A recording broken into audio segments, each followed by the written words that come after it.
Hi students, இன்னும் ஒரு listening practice. A grandfather's gift. கிஃப்ட்னா பரிசு. நம்ம வீட்டில் இருக்க பரிசுனாக்கா நம்ம போட்டியில் வாங்குற பரிசு இல்லை, அதுக்கு ப்ரைஸ்ன்னு சொல்லுவாங்க. இந்த கிஃப்ட்டுக்கு அர்த்தம் நம்ம வீட்டில் இருக்கிறவங்க நம்ம பிறந்த நாளைகளை யாராவது கொடுத்தாங்கன்னா அது பேர் கிஃப்ட்னு பேர். ஸோ நம்ம ஒரு தாத்தாவின் பரிசு அப்படின்னா. It was a pleasant morning. Arun and his younger sister were at home. Arun said, "Our grandfather will visit today." His sister replied, "Nice. I am very happy." After lunch, their grandfather came. They greeted, "Hi, Grandpa." Their grandfather replied, "Hi. I have a book for both of you."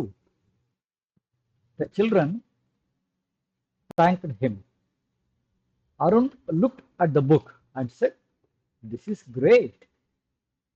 His sister replied, "I like this book."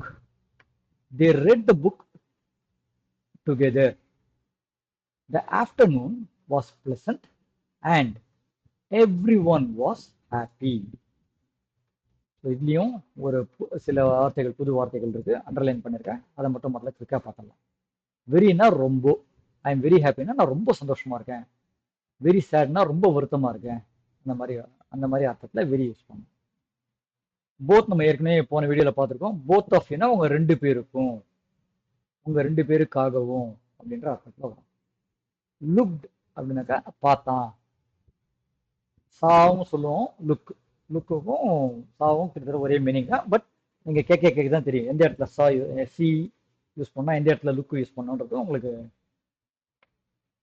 Use பண்ண நிறைய கேட்க பேச தான் தெரியும். Great, இதுவும் முன்னாடி வீடியோலயே பார்த்துருக்கோம். அருமையா இருக்கு, சூப்பர் அப்படின்னு சொல்லுவோம் இல்லையா, அந்த அர்த்தத்துல வருது. இங்க ஒரு வார்த்தை இருக்கு, டுகெதர். டுகெதர்னா கூடவே, ஒருத்தரோட ஒருத்தர், ரெண்டு பேரும் சேர்ந்து அப்படின்ற அர்த்தத்துல வரும். ஆஃப்டர்நூன் அப்படின்னாக்கா மதிய வேலை, 12 மணிலேருந்து சாயந்தரம் 4 மணி வரலும், அதுக்கு ஆஃப்டர்நூன் பேரு.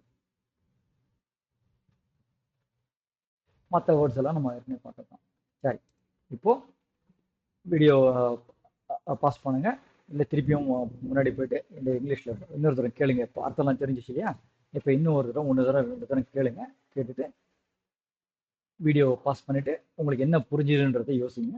யோசிச்சதுக்கு அப்புறமா வீடியோ ரன் பண்ணுங்க. இப்போ நான் தமிழ்ல அர்த்தம் சொல்லுறேன்.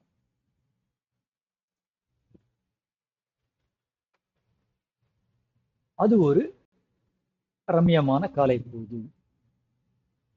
அருணும் அவனோட தங்கையும் வீட்டில் இருந்தாங்க. அருண் சொன்னா, நம்முடைய தாத்தா இன்னைக்கு நம்மள பார்க்க வருவாரு. அவனோட தங்கச்சி சொன்னா, நல்ல விஷயம், நான் ரொம்ப சந்தோஷமா இருக்கேன். லஞ்சு முடிஞ்சதுக்கு அப்புறம், அதாவது மதிய சாப்பாடு சாப்பிட்டது அந்த சமயத்துக்கு அப்புறம் அவங்களுடைய தாத்தா வந்தாரு. அவங்க அவரை விஷ் பண்ணாங்க. ஹாய் கிராண்ட்பா அப்படின்னு அவங்க கிட்ட சொன்னாங்க. அவங்களோட தாத்தாவும், ஹாய், நான் உங்களுக்கு உங்க ரெண்டு பேருக்கும் ஒரு புஸ்தகம் கொண்டு வந்திருக்கேன் அப்படின்னாரு. ரெண்டு பசங்களும், ரெண்டு குழந்தைகளும் அவருக்கு நன்றி சொன்னாங்க. அருண் அந்த புஸ்தகத்தை பார்த்து, ரொம்ப சூப்பரா இருக்கேன், இந்த புஸ்தகம் இது ரொம்ப நல்லா இருக்கு அப்படின்னு சொன்னான். அவனோட தங்கையும் சொன்னா, எனக்கு இந்த புக்கை பிடிச்சிருக்கு. அவங்க ரெண்டு பேரும் ஒன்னா அந்த புஸ்தகத்தை படிச்சாங்க. அந்த மதியான நேரம் நல்லா இருந்துச்சு, ரம்யமா இருந்துச்சு, எல்லாரும் சந்தோஷமா இருந்தாங்க. வழக்கம் போல நான் சொல்றது போல திருப்பி கேளுங்க. எப்படி சென்டென்ஸ் ஃபார்ம் ஆகுது, வார்த்தைகளை எப்படி, எந்த வார்த்தை எந்த இடத்துல யூஸ் பண்றாங்கன்றத கவனிங்க. திருப்பி கேட்க திருப்பி பேசதான் இங்கிலீஷ் நல்லா உங்களால பேச முடியும். அடுத்த வீடியோல மீட் பண்றதும் பாய்.